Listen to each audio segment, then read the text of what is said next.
Hello my dear friends, నేను మీ మీసం సురేష్ని. Pushpa, Pushpa 2 and ఇప్పుడు ప్రజెంట్ చాలా సినిమాలు రిలీజ్ అవుతున్నాయి. సో ఒక విధంగా ఈ సినిమాలన్నీ రిలీజ్ అవుతుంటే నాకు చాలా హ్యాపీ అనిపిస్తుంది. ఎందుకంటే పుష్ప 2 చాలా పెద్ద హిట్ అయిన తర్వాత కంటిన్యూస్గా హత్య తర్వాత రాచరికం, ఇంకో మూవీ భవానీ వాడ్, అలాగే బ్రహ్మాండ, ఈ సినిమాలన్నీ వరుస పెట్టి రిలీజ్కున్నాయి. సో మనం ఇవాళైతే రాచరికం మూవీ గురించి మాట్లాడుకుందాం. ఎందుకంటే రాచరికం మూవీ రిలీజ్ అయింది, మంచి రివ్యూస్ వచ్చాయి, మంచి పబ్లిక్ టాక్ వచ్చింది. సినిమాని నేను కూడా చూశాను, అందరు చూశారు. సో నా ఒపీనియన్ ఏంటంటే నేను కూడా అందులో నటించడం జరిగింది. కాకపోతే సినిమా మాత్రం నిజంగా చెప్తున్నాను, అంటే నేను నటించానని కాదు, సినిమా చాలా బాగుంది. ఈ సినిమాని దర్శకత్వం వహించింది సురేష్ లంకలపల్లి అండ్ డిఓపి గారు వచ్చేసి ఆర్య సాయి కృష్ణ గారు. ప్రతి ఫ్రేమ్ అద్భుతంగా తీశారండి. అండ్ ఎడిటింగ్ వచ్చేసి జేపీ గారు. అండ్ మ్యూజిక్ వచ్చేసి వెంగి గారు చాలా అద్భుతంగా తీశారు. And chill bros entertainment production house. ఇలా చెప్పుకుంటూ పోతే టెక్నికల్గా చాలా పోస్ట్ ప్రొడక్షన్ వాళ్ళంతా చాలా అద్భుతంగా చేయడం జరిగింది.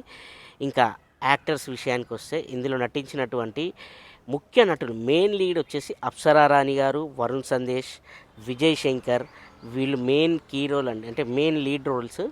అదేవిధంగా వీళ్ళకి సపోర్టెడ్గా చాలామంది యాక్టర్స్ నటించడం జరిగింది.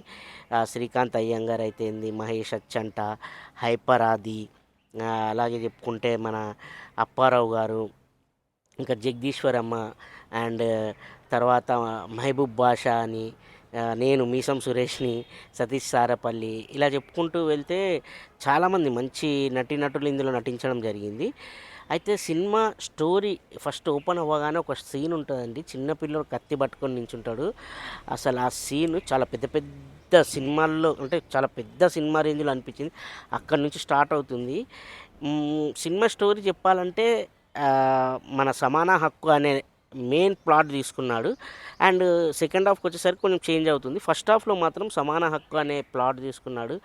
మనం చూస్తుంటాం, అంటే రాచరికం అనేది అరాచరికంగా మన పూర్వం చాలామంది చెప్తుంటారు, ఆడపిల్ల పుట్టగానే ఆడపిల్ల మనకు వద్దు అనేసి చాలా అరాచకాలు జరిగాయని చెప్పి. సో మెయిన్ ఆ లైన్ తీసుకున్నాడు.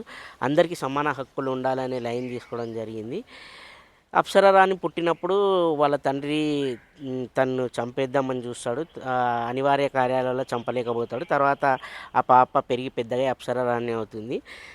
అప్సరా రాణి పెద్దగా అయిన తర్వాత, అంటే తన లైఫ్లో జరిగినటువంటి లవ్ స్టోరీ కానీ అదంతా చాలా బాగుంది. ముఖ్యంగా సినిమా స్టార్ట్ అయిన తర్వాత ఒక అంటే మన క్యాస్ట్ ఉంటుంది కదండి, క్యాస్ట్ ఫీలింగ్ పైన వెళ్తుంది. అప్పర్ క్యాస్ట్, లో కాస్ట్ అనే ఏదైతే ఉందో ఆ సీన్స్ సినిమాలో చాలా బాగా పండాయి అన్నమాట. చాలామంది తీస్తుంటారు, కానీ అట్లాంటి సీన్స్ ఏంటంటే చాలా పండవు. అంటే కొన్ని సినిమాలలో పండవు, లేదంటే కొన్ని సినిమాలలో పండిన చూడలేకపోతారు. ఈ సినిమాలో అయితే చాలా బాగుంది. లో క్లాస్, హై క్లాస్ అనేదాన్ని చాలా అద్భుతంగా తీసుకున్నారు డైరెక్టర్ గారు అయితే. ఆ లైన్ స్టార్ట్ అయిన తర్వాత ఫ్లాష్ బ్యాక్లోకి వెళ్తారు. ఫ్లాష్ బ్యాక్లో వచ్చేసి కాలేజ్ ఎపిసోడ్ ఉంటుందండి. కాలేజ్ ఎపిసోడ్లో ఒక ఫైట్ ఉంటుంది. కాలేజ్ బ్యాచ్ ఉంటారు వాళ్ళు, ప్లస్ మన హీరో విజయ్ శంకర్ గారు ఫైట్ ఉంటుంది కాలేజ్లో. చాలా బాగుంటుంది అది. అండ్ వీళ్ళందరికీ కలిసి ఒక యూనియన్ లీడర్ ఉంటారు, ఈశ్వర్ గారు ఆ క్యారెక్టర్ చేయడం జరిగింది. ఆయన చాలా అద్భుతంగా చేయడం జరిగింది ఆ క్యారెక్టర్ కూడా మనకు ఫస్ట్ హాఫ్లో మెయిన్ కీ రోల్గా అని చెప్పుకోవచ్చు. అక్కడ నుంచి టర్న్ అవుతుంది. ఆ కాలేజ్ ఎపిసోడ్ అసలు ఏందనేది కూడా మీరు సినిమాలో చూడాల్సిందే. ఆ తర్వాత ఇందులో ముఖ్యంగా ఒక విలన్ క్యారెక్టర్ చేశారండి, విజయ్ రామరాజు గారు వచ్చేసి మన ప్రభాస్ గారు ఉన్నారు కదా, వాళ్ళ రిలేటివ్. సో తను విలన్ క్యారెక్టర్ చేశారు. అతని క్యారెక్టర్ ఉంటుందండి, అలా ఉంటుంది. ముఖ్యంగా చెప్పుకోవాలంటే సినిమా అంతా ఒక ప్లాట్లో వస్తూ ఉంటే ఇంటర్వెల్ బ్యాంగ్ ఉంటుంది. ఇంటర్వెల్ బ్యాంగులో విజయ రామరాజు గారి ఫైట్ సీన్ ఉంటుంది. ఆ విజువల్ వండర్స్ అండ్ ఆ ఫైట్ సీక్వెన్స్ చేసిన ఫైట్ మాస్టర్ కానీ, అండ్ అక్కడ డిఓపి, మొత్తం ఆ సీక్వెన్స్ సినిమాకే హైలైట్. ఆ సీక్వెన్స్ మాత్రం నాకు ఇంకా ఇప్పటికి ఇంకా గుర్తొస్తుంది. అంటే మనం లైక్ అప్పుడు పాత సినిమాలు సమరసింహారెడ్డి, ఆది, అలాంటి సినిమాలు చూస్తాం బ్లాస్టింగ్ అవుతూ, అలా బాగా మాస్ ఆడియన్స్ అయితే చాలా అద్భుతంగా ఎంజాయ్ చేస్తారు. అక్కడ ఇంటర్వెల్ పడుతుంది. అక్కడి వరకు సినిమా అసలు సాంగ్స్ 2 సాంగ్స్ 3 సాంగ్స్ ఉంటాయి ఫస్ట్ హాఫ్లో. ఆ సాంగ్స్ కూడా చాలా అద్భుతంగా ఉంటాయి. అక్కడి నుంచి మన ఇంటర్వెల్ ఈ బ్యాంగ్ అని ఏదైతే ఉందో ఫైట్ సీన్ చెప్పాను కదా, చాలా అద్భుతంగా ఉందో అక్కడ ఇంటర్వెల్ అవుతుంది. ఇంటర్వెల్ తర్వాత సినిమా వచ్చేసి కొంచెం పొలిటికల్ యాక్షన్ డ్రామా తీసుకుంటుంది. అక్కడ వరకు అయితే సినిమా ఏ విధంగా అద్భుతంగా ఉందో అక్కడ నుంచి పొలిటికల్ యాక్షన్ డ్రామా తీసుకొని సెకండ్ హాఫ్లో పొలిటికల్ యాక్షన్ డ్రామాకి వెళ్తుంది. అప్పుడు వరుణ్ సందేశ్ ఆల్రెడీ అంటే ఇంటర్వెల్ బిఫోరే తను ఎంటర్ అవుతాడు. ఇంకా అతని క్యారెక్టర్ ఉంటుందండి వరుణ్ సందేశ్ గారిది. ఇంతవరకు వరుణ్ సందేశ్ గారు ఎప్పుడు చేయలేదు అలాంటి క్యారెక్టర్. సో వరుణ్ సందేశ్ గారి క్యారెక్టర్ అయితేనేంటి, అక్కడక్కడ కొంచెం మన హైపర్ ఆది గారిది కామెడీ టైమింగ్ బాగుంది. అలాగే మన మహేష్ అచ్చంట కూడా చాలా బాగా చేశారు. ఫస్ట్ హాఫ్లో కొంచెం మహేష్ అచ్చంట గారు, మహబూబ్ బాషా గారు అండ్ హైపర్ ఆది గారిది కూడా బాగానే ఉంటుంది. ఆ తర్వాత కొన్ని వేరే క్యారెక్టర్స్ కూడా చాలా సీన్స్ చాలా బాగున్నాయి. వేరే వాళ్ళు ఎవరైతే చేశారో వాళ్ళ క్యారెక్టర్స్ కూడా ప్రతి ఒక్కరు అంటే చిన్న చిన్న క్యారెక్టర్ని కూడా డైరెక్టర్ గారు చాలా అద్భుతంగా చూపించడం జరిగింది. ప్రతి క్యారెక్టర్ కూడా రికగ్నైజ్ అయింది. ఆ క్యారెక్టర్ చూసిన వాళ్ళందరూ గుర్తుపడుతున్నారు ఏ క్యారెక్టర్ చేసినా కూడా.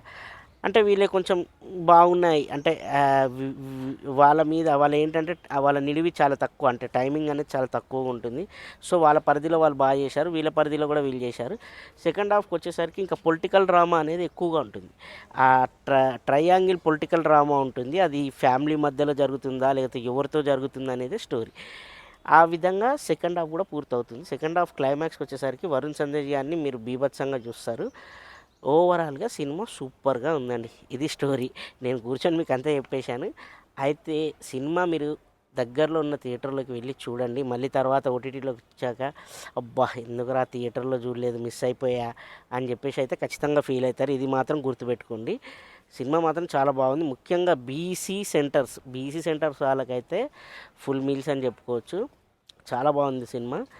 బీసీ సెంటర్ వాళ్ళు అయితే ఎవరైతే చూసారో వాళ్ళందరూ నాకు చాలామంది కాల్ కూడా చేశారు.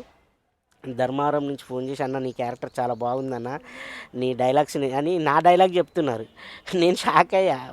అంటే నా క్యారెక్టర్ నేను చాలా చిన్న క్యారెక్టర్ చేయడం జరిగింది. నా డైలాగ్స్ కూడా గుర్తుపెట్టుకొని చెప్పారనమాట. మొగుడేమో చంపుతాడు, అలా ఆవిడేమో వచ్చి ఓదార్చుతుంది, ఇటువంటి ఫ్యామిలీని ఈ భూమండలం మీద ఎక్కడైనా చూశాను అప్ప అని చెప్పేసి డైలాగ్ చెప్తా. ఆ డైలాగ్ నాకు ఫోన్ చేసి మరి చెప్పారు. అదేవిధంగా ఇంకో డైలాగ్ మహేష్తో ఉంటుంది. ఏందప్ప కుర్చీని సింహాసనాన్ని ఖాళీగా తిప్పుతున్నా ఆయన రాలేదా అంటే ఆయన అంటాడే, మీలాంటి కుక్కల కోసం ఆయన ఎందుకురా, కుక్క చాలు అంటాడు. మమ్మల్ని కుక్క అంటావా, నీ కోట ఏంపో అని చెప్పేసి వెళ్ళిపో.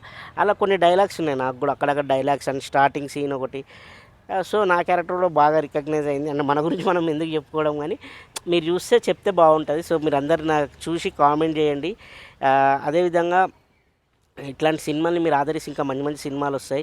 డైరెక్టర్ గారు కూడా చాలా అద్భుతంగా తీయడం జరిగింది. సురేష్ లంకలపల్లి అని చెప్పేసి, అంటే కొత్త డైరెక్టర్ అయినా కూడా చాలా ఎక్స్పీరియన్స్ ఉన్న డైరెక్టర్గా చాలా ప్రతి షాట్ని అయితే చాలా అద్భుతంగా తీయడం జరిగింది. అండ్ ప్రతి యాక్టర్స్ని కూడా ఆయన మేనేజ్ చేసుకుంటూ అంటే పెద్ద పెద్ద కాస్టింగ్ ఉన్నా కూడా వాళ్ళందరికీ సమానంగా అంటే ఎవరిది ఏంటి అనేది వాళ్ళ క్యారెక్టర్కి ఇచ్చి ఆ క్యారెక్టర్ని చాలా ఎలివేట్ చేసి మనకు థియేటర్లో అయితే చూపించడం జరిగింది. ఇలా మనం ఈరోజైతే రాచరికం గురించి చెప్పుకోవడం జరిగింది ఫ్రెండ్స్. సో మీరు మర్చిపోకుండా దగ్గరలో ఉన్న థియేటర్కి అయితే వెళ్ళి రాచరికం సినిమా చూసేయండి. మళ్ళీ తర్వాత ఫీల్ అవ్వద్దు, ఎందుకంటే అరే ఆ రోజు చెప్పాడు నిజంగా థియేటర్లో చూసుంటే బాగుండు, ఇది ఎందుకు మనం ఓటీటీలో చూస్తున్నాం అనేసి. ఓటీటీలో అయితే కన్ఫామ్గా వస్తుంది, కానీ థియేటర్లో చూస్తే చాలా మజా ఉంటుంది. సో ఉంటాను ఫ్రెండ్స్, బాయ్ ఫ్రెండ్స్. అలాగే పుష్ప 2 ఇంకోటి నెక్స్ట్ నాది భవానీ వార్డ్ అనేది మూవీ కూడా రిలీజ్ అవుతుంది, ఆ వీడియో కూడా పెడతాను. సో ఆ వీడియో కూడా చూడండి, అదే ఆ సినిమా గురించి మాట్లాడతాను. Boy friends.